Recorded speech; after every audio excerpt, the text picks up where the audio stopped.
Okay, so we are looking at the CCEA Maths M4 paper from May 2019. So let's jump into question 1. Waiting times for patients at a surgery are recorded in the table. Calculate an estimate of the mean waiting time. What I normally get my classes to do and add an extra couple of columns on here so that we can work out our information.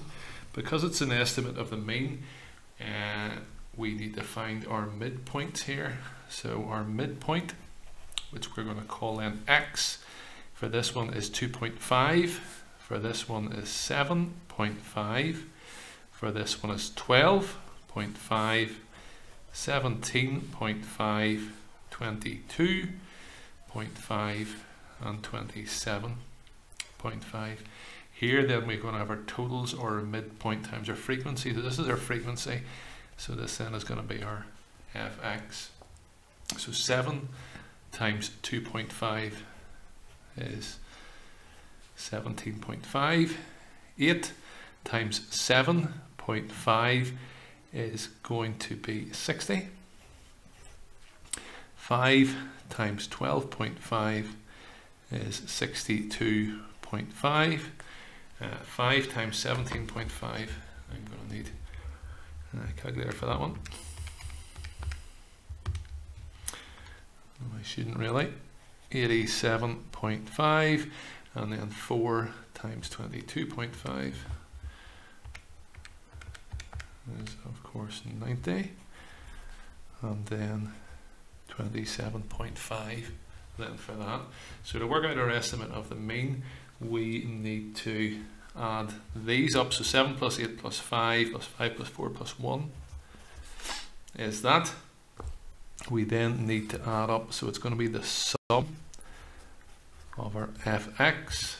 So it's then going to be 17.5 plus 60 plus 62.5 plus 87.5 plus 90 plus 27.5, and that equals 345.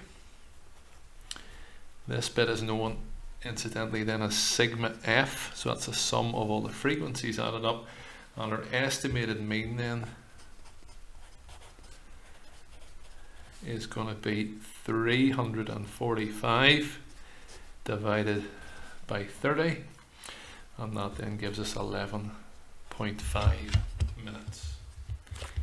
On to question 2, a reasonably straightforward one, I think. So we're multiplying this out. The 4 times the 2x is going to give me 8x. Take away 12.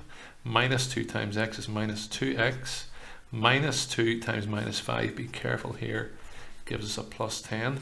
Joining together our like terms then, we have 8x, take away 2x, which is 6x.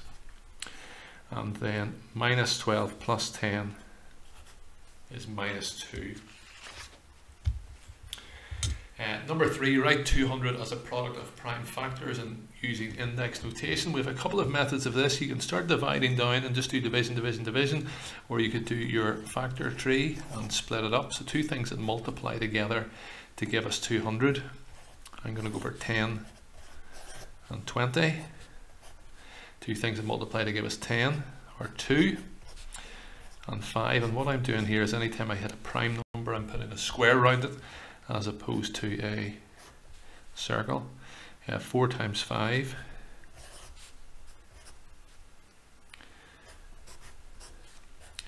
and then 2 and 2. So what do we have here? We have 2 times 2 times 2 times 5 times 5. We've been asked using index notation, so that's going to be 2 cubed, and that's then times 5 squared.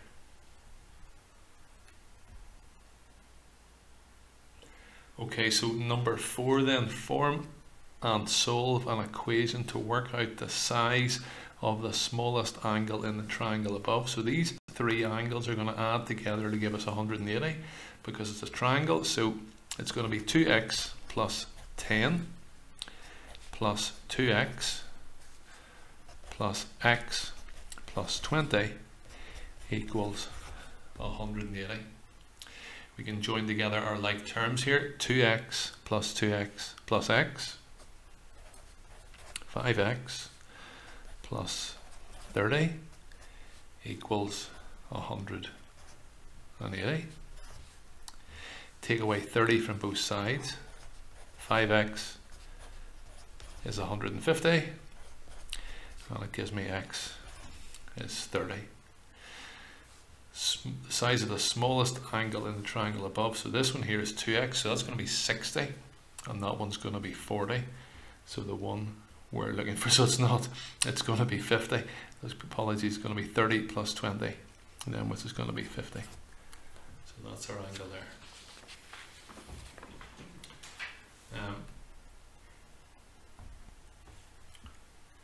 Okay, question 5. The longest side in a right angle triangle is 12. One of the shorter sides is 4. Calculate the perimeter of this triangle. Give your answer to one decimal place.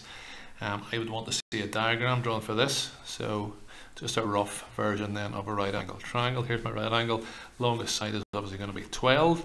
One of the shorter sides is 4. And then we can work this one out here. So this is going to be Pythagoras. So I'm going to label this one A, this one B, and this one C.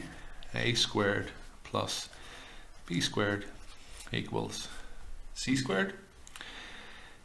A squared plus the 4 squared is 16, and that equals 144.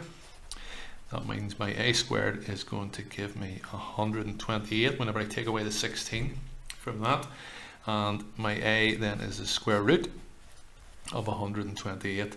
The one decimal place then is going to give me 11.3. They've asked for the perimeter, of course, so the perimeter is going to be 4 plus 12 plus 11.3, which gives us then 27.3 centimeters.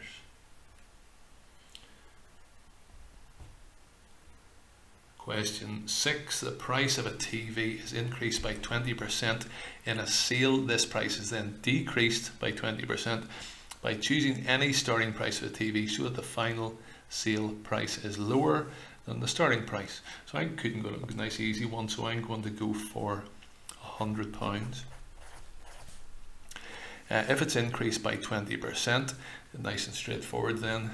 So 20% is going to be £20, so it's going to cost then £120. If it's then decreased by 20%, so it is now £120. 10% of that, if you want, is 12. So that means 20% is going to be 24. So if we take away our 24, then that gives us then £96. Show the final sale price is lower than starting price. Starting price of 100. Finishing price then of 96. Calculate the overall percentage decrease. That's nice and straightforward. So how much is it decrease? It's decreased from £100 to £96. So it's the decrease then by £4 over 100, which is of course then 4%. Would the outcome be the same if the 20% increase was applied first, followed by the 20% decrease? So let's try that one. So decrease was applied first, so we have £100 and we take off 20%, so 20% is £20, so that means it's going to be then £80, and then we add on 20% of that, so it's £80. If you want, 10% is £8, 20% is £16, so add that on and we end up then with £96, which is the same as up at the top there. You can't quite see it on the screen, so there you are. So the answer then is yes.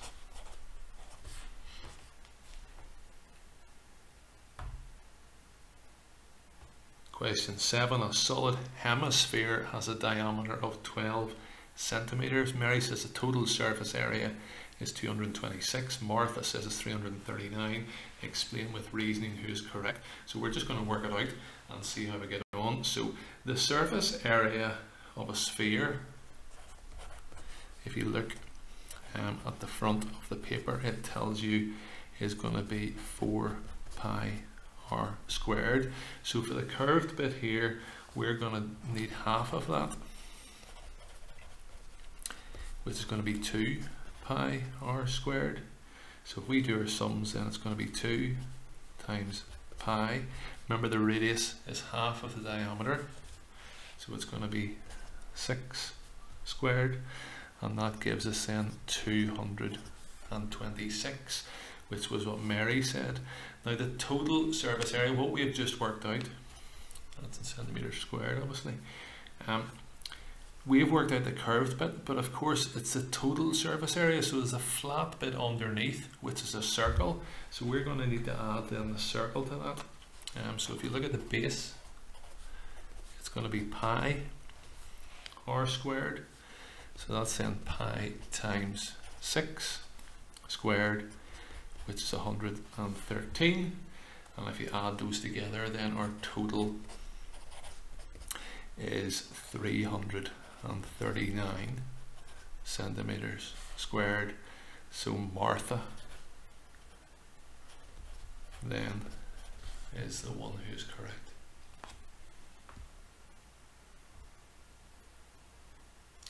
Question 8. A submarine makes a diving angle of 20 degrees below the horizontal as shown. It travels at a constant speed of 12 meters per second. Work out how deep the front end of the submarine is after 1 minute. So if it's going 12 meters per second, then the distance traveled, if you want then, is speed times time. We're in meters per second here, and this is a minute, so it's going to be 12 times 60, and that's then going to be 720 meters. So it says how deep the front end of the submarine is, so we're looking for this distance here, and we know this distance here is 720. So hopefully you can see this is a SOHCAHTOA question, and we'll label our side. So here's our angle, so this is the opposite, this is the hypotenuse, so we're going to be using sine. Let's see if you can see that okay. I think that's it. So we're going for sine x is O over h. Sine 20 is O, which is what we're looking for, over 720. In terms of getting the O on its own, we would multiply both sides by 720. And so O then in this case, 720 times sine 20 gives us 246.25 meters. So I'll put it in here, 246.25. Question, I'll move the paper up a wee bit, excuse me. Solve the equation, question 9, solve the equation x squared minus x minus 12 equals 0. This is a quadratic equation, we know that because of the x squared term, so we're going to try and factorize this. So we're looking for two numbers that multiply together to give minus 12, and the same two numbers add to give us, that's a minus 1. Minus 1, sorry. Let's get rid of that so we don't think it was confusing. And so those two numbers then are going to be minus 4 and 3. Because it's a 1x squared, we can just put that straight into its bracket, so it's x minus 4x plus 3 equals 0. That means then either x minus 4 equals 0 or x plus 3 equals 0. That means either then x equals 4 or x equals minus 3. Question 10, solve this and give your answer as a mixed number. So it's like an algebraic fraction. It's a little bit more straightforward because it's just numbers on the bottom as opposed to letters. So what we're going to do is we're going to make everything here a denominator of 8. So I'm going to times the top and bottom of this one here by 2. So that's going to be 2a minus 2 all over 8 plus a plus 1 over 8 equals, then I got to times the top and bottom by 4. so it's going to be 12 over 8.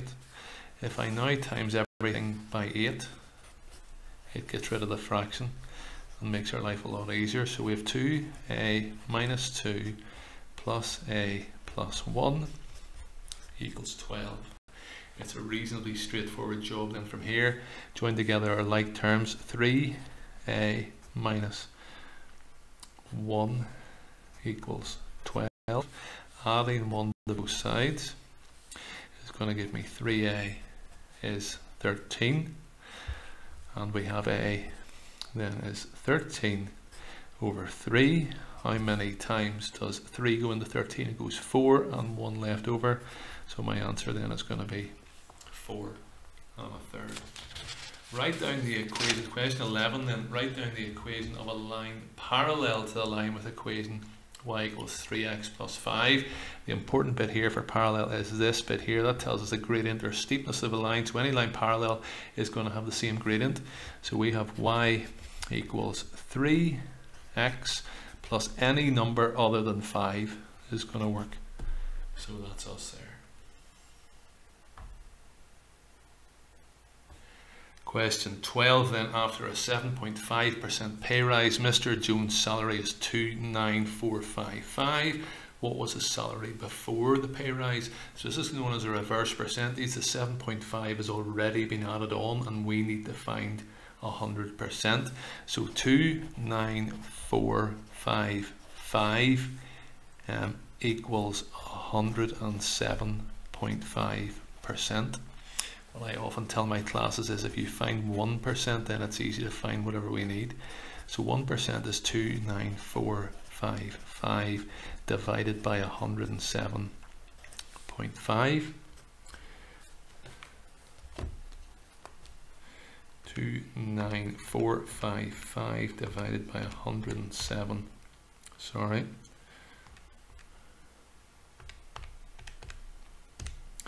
And that gives us then 274. So then 100% is equal to 274 times 100, which is of course then 27400.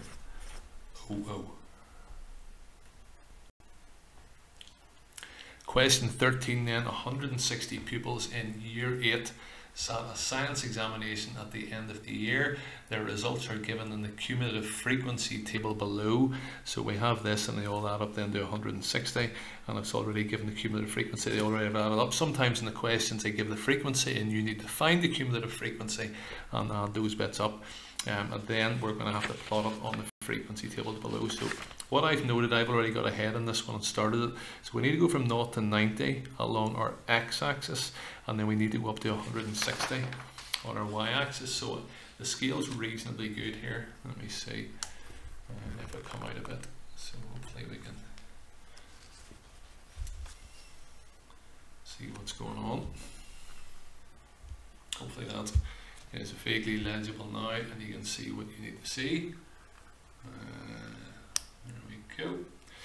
So I have done my scale down here from 0 up to 90, and that's then our exam mark and less than. I've written there. Going up the side then we have cumulative frequency. So let's start to plot our points, being careful with it. Less than 20 then is 8. Less than 20 is 8. Next one then, 30, 18, 40, 28. So 30 is 18 and 40 is 28. A lot of turn around here, sorry.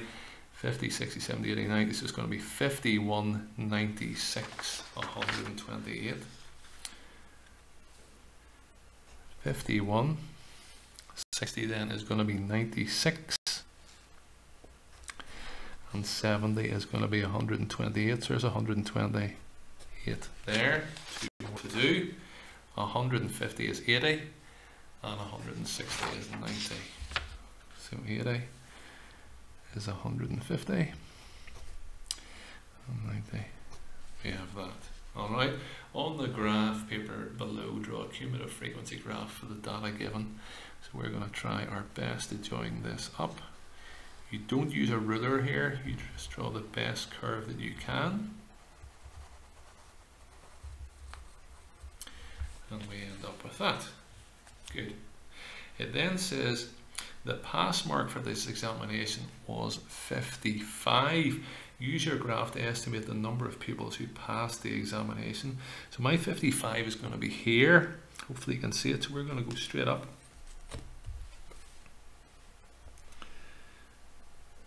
And then go across. So as accurately as you can. We're going to go up to here. And I think that's crossing there, round about there.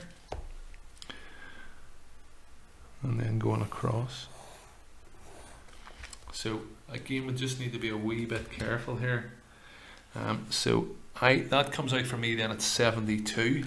Hopefully you can see that. So how many passed the exam? The answer isn't 72, so just be careful. It's actually going to be 160.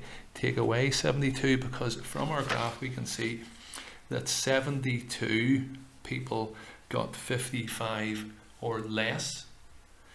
So we have to do 160, take away 72, which equals then 88.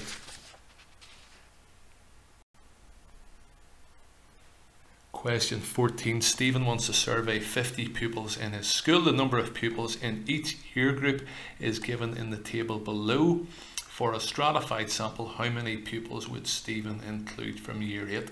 So we need to add all of these up. First of all, if we add them all up, we get 756. Out of the year 8 then, we have 126. So the sum we need to do is 126 over 756. And then because we're doing 50 pupils for a stratified sample, multiplied by 50. That's going to give us 126 divided by 756 equals times by 50, and that gives us then 8.33. So he would probably take, it's closest to 8 really, so it's most likely, but I think the exam, looking at the exam scheme, it's going to give you 8 or 9 then for that one. So we're going to stick an 8 there. Question 15. A equals 3.2 and B equals 5.8 are both correct to one decimal place. Find the minimum possible value of B minus A. So for a minimum here, we need to make B as small as possible and A as large as possible. If B has been rounded to one decimal place, so for B, and it was 5.8, it has to be then between 5.75 and 5.85. And for A, which is our 3.2, it's going to be 3.25 and 3.15. So minimum possible value of B minus A, we're going to take our 5.75, and then the biggest value here is 3.25, and that's going to give us then 2.5. The maximum possible value of B divided by A, or B over A, so we want to make then this as big as possible and this one as small as possible. So we're going to go then with biggest possible value of B, 5.75, no, 5.85, apologies, over then the smallest value here, which is 3.15, and that gives us then 1.86.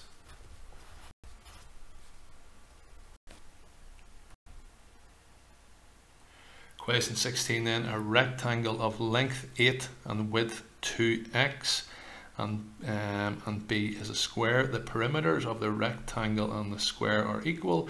Write down the expression in terms of x for the length of the side of the square B.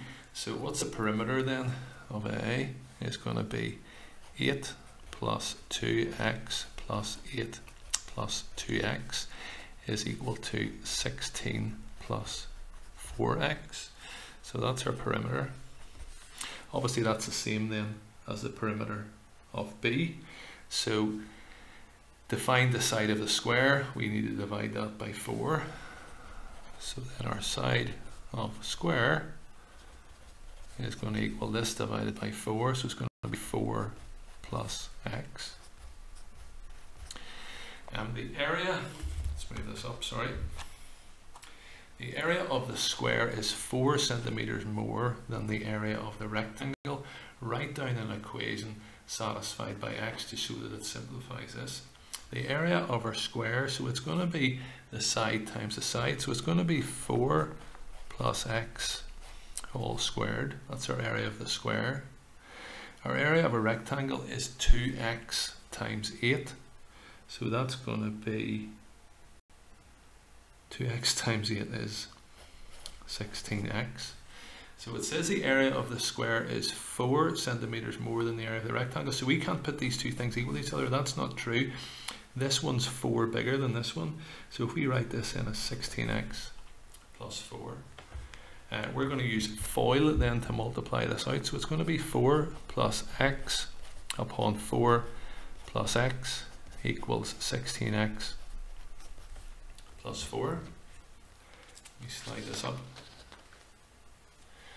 That's going to give me outer then is 16. Inner is 4x, outer is 4x, so it's plus 8x plus x squared equals 16x plus 4. Taking everything then over to this side, so taking away 16x from both sides and taking away 4, I'm going to get then x squared minus 8x plus 12 equals 0, which is what we've been asked then to find. Over the page and solve this equation giving the two possible values of x. So it's x squared minus 8x plus 12 equals 0. Again, we had a similar one earlier on the paper. We're looking for two numbers that multiply to give 12 and the same two numbers add to give minus 8. So they have to be minus 6 and minus 2.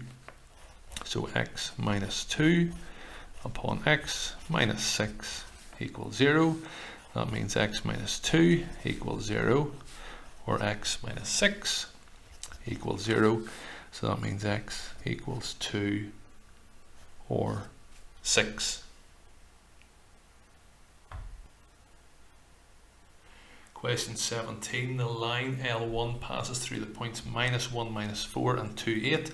The line L2 is perpendicular to L1 and passes through the point 1, 1. Find the equation of the line L2 in the form y equals mx plus c. So because it's perpendicular, we need to find the gradient of this one. Then the gradient of the second line will be the negative reciprocal of the gradient of this one. So our formula for gradient then is m equals y2 minus y1 all over x2 minus x1. If you wished, you could draw them out and see if you can work out the gradient of the steepness of the line then from there. This is coordinate 1, this is coordinate 2.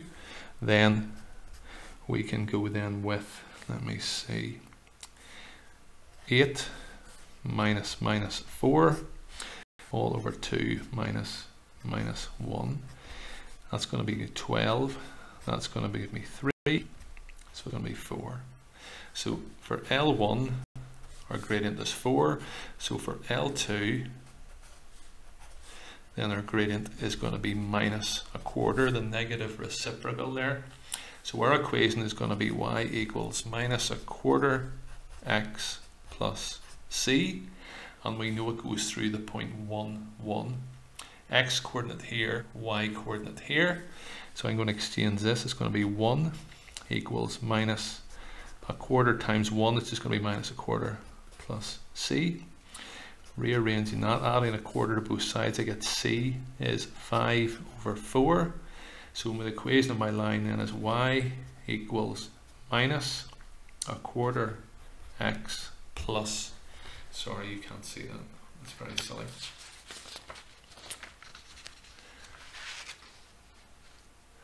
Minus a quarter x plus 5 over 4.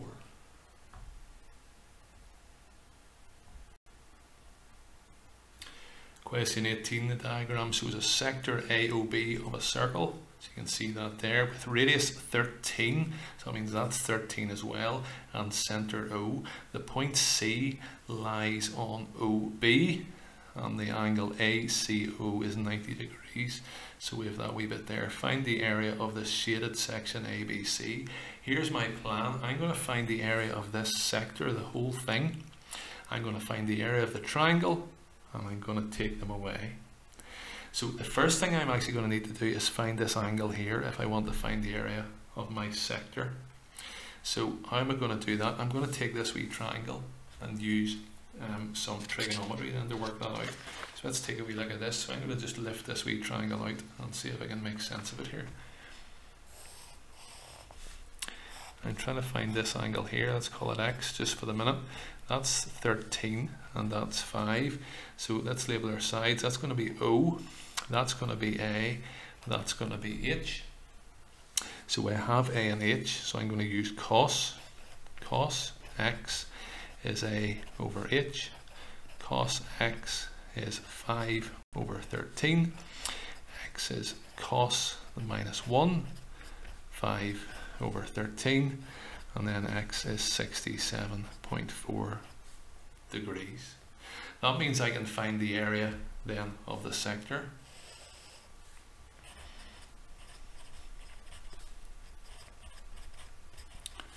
So that's going to equal 67.4 over 360 multiplied then by my pi r squared. So it's pi, and my radius is 13. If you put that into your calculator and tidy it up, you get 99.4, and that's centimeters squared. So that's the area of the whole thing. Now I need the area of the triangle. Now this is messy as well because I have the 5, but I need the perpendicular height. So I'm going to go back to this triangle here now and use Pythagoras. So hopefully you can see then that 5 squared plus O squared in this case is going to be 13 squared. 25 plus O squared, 13 squared is 169. Taking them away, O squared is 144, which you hopefully recognise. So O then is 12. We're running out of space here, but okay. So the area of the triangle is a half the base times the height. So that's a half times 5 times 12. And that then gives me 30. So I'm nearly there. My shaded area, I have the 2 bits, so I just need to take them away. Therefore, shaded area is equal to 99.4, take away 30, which gives me then 69.4 centimeters squared. Fair bit there, but you are getting 8 marks for it, and just work it through in steps and you should be okay. Question 19, then solve this equation. So this is another algebraic fraction. We had one earlier on in the paper, however this one has algebra on the bottom and letters on the bottom, so we need to find the common denominator here. We're going to multiply top and bottom of this one by x plus 4, so that's going to give us 4 upon x plus 4 all over x plus 3, x plus 4, take away 3, top and bottom of this one by x plus 3, x plus 3 upon x plus 4, and that all equals 1. The idea of getting the common denominator is to join everything together, so we're going to then have 4 upon x plus 4 take away 3 upon x plus 3 all over x plus 3 x plus 4 equals 1. Tidying up the top line here, we're going to have a 4x take away a 3x, so that's going to give me an x. We're also then going to have a 16 take away a 9, so that's going to be a plus 7 all over x plus 3 x plus 4 equals 1. Next step here is to multiply through by the bottom line. So we're then going to have x plus 7 equals x plus 3 upon x plus 4. X plus 7 equals, multiplying out, x squared outer is 4x, inner is 3x, so plus 7x plus 12. The way we solve quadratics is to get everything to the one side. So I'm going to take away x from both sides and take away 7 from both sides, and then change the equal sign over there. Hopefully that makes sense. So we're going to have x squared, taking away the x, plus 6x, taking away the 7, plus 5 equals 0. This is our third quadratic of the paper. We're looking for two numbers that multiply to give 5, and the same two numbers add to give us 6. So they're going to be 1 and 5. So it's x plus 1 upon x plus 5 equals 0. That means x plus 1 equals 0, or x plus 5 equals 0. So we have x is equal to minus 1 or minus 5.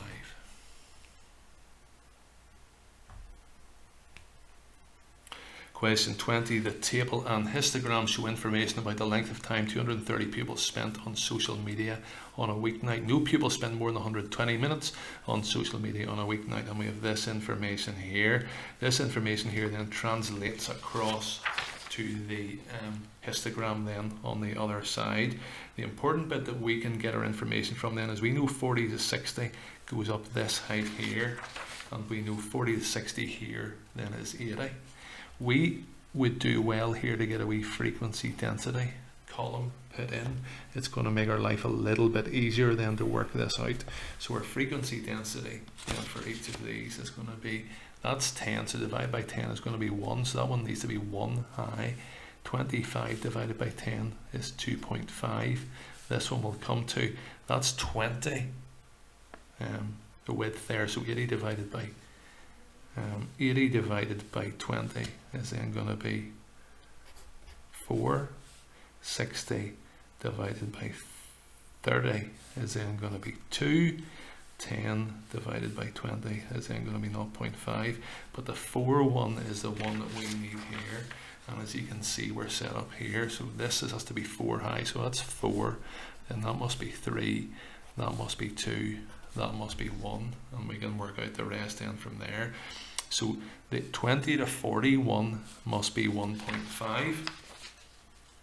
20 to 40 is 1.5, times in then by your 20, so that then must be 30.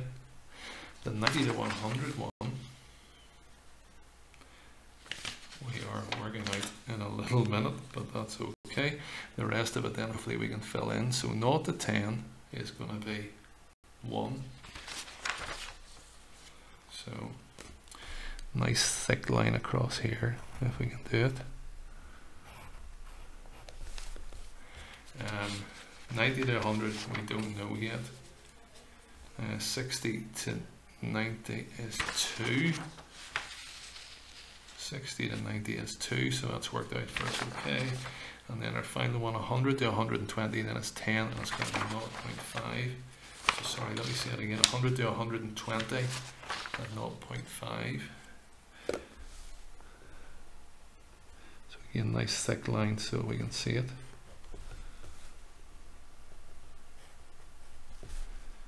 And we have that in there. A final one we need to work out is this wee one here. So how are we going to do that? We know with this plus this plus this, and we know the frequencies then should add up to 230. So let's do some sums. 10 plus 25 plus 30 plus 80 plus 60 plus 10 equals 215. So that means this here must be 15.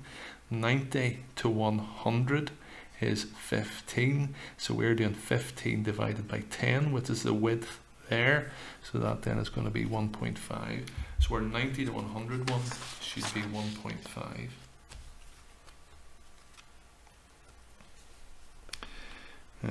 And so I can draw this in here. Again, go nice and thick. It sort of depends on your pencil a wee bit, but nice thick lines so that people can see what it is we're doing. So that then is our histogram completed. Use the histogram to estimate the median time spent on social media. We can do it kind of with the histogram, we can do a bit of a cheat and kind of go back to the table. But if we have 230, we're looking for the 115th. So that's 10. That takes us up then to 35. That takes us up then to 65. And if we want the 115th, we want 50 of the way through then to the 80.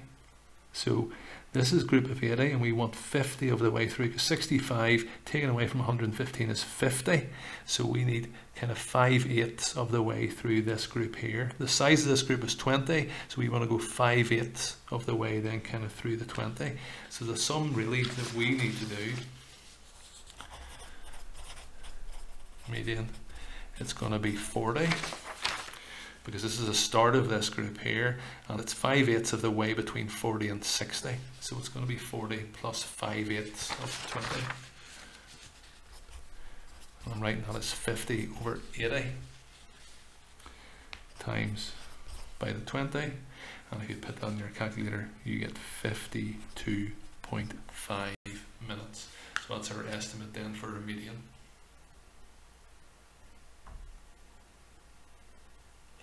Question 21 then is a circle 3 and 1, and TV is a tangent. That's okay, that's quite obvious. SR equals RQ, again quite obvious.